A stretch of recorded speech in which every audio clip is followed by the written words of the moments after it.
Hello बच्चों, let's read this question and the question says that solve 2x minus 3 by 2 minus x plus 1 by 3 is equal to 3x minus 8 by 4.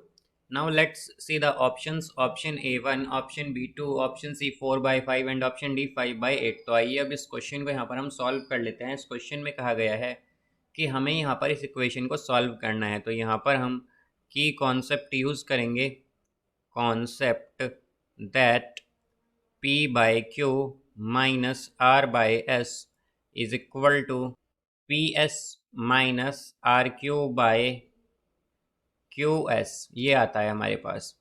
तो अगर हम देखें तो हमारे पास इसी फॉर्म में ये इक्वेशन भी गिवन है। तो इक्वेशन क्या है हमारे पास? यह है 2x minus 3 by 2 and minus x plus 1 by 3 is equal to 3x minus 8 by 4। ये हमें गिवन है।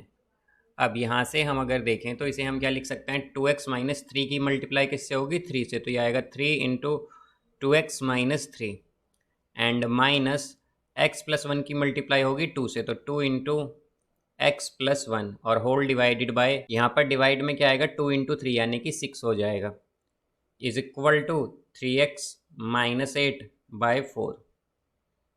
अब यहाँ पर हम इसे अगर सॉल्व करें तो ये होगा 3 इंटू 2x, तो क्या आया? 6x माइनस 3 इंटू 3 तो 9, देन माइनस 2 इंटू एक्स तो 2x और माइनस 2 इंटू 1 तो 2, ये माइनस 2 हो गया, divided by 6 is equal to 3x minus 8 by 4। अब इसे अगर हम देखें तो 6x माइनस 2x है तो ये हो जाएगा 4x।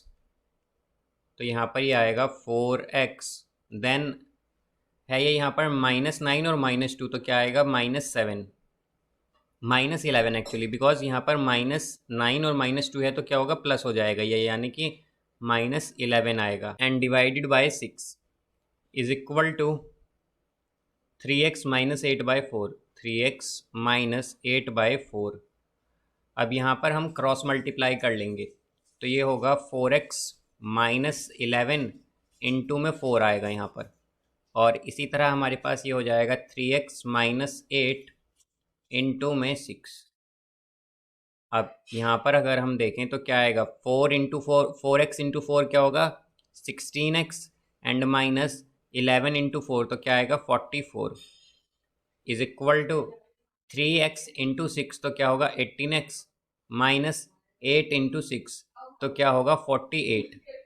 तो यहाँ पर ये होगा हमारे पास -44 और -44 और plus 48 is equal to 18x minus 16x। तो यहाँ पर ये आएगा हमारे पास 4 is equal to 18x minus 16x करेंगे तो क्या आएगा? 2x। तो यहाँ से अगर हम देखें तो x की वैल्यू क्या आएगी हमारे पास? 4/2 आ जाएगी, यानी कि x की वैल्यू आई है 2। तो x यहाँ पर 2 आ गया। तो हमें यही बताना था कि x की वैल्यू क्या आएगी, तो x की वैल्यू 2 आई है, तो इसका आंसर होगा हमारे पास option B. So I hope you understood it well. Best of luck. Thank you.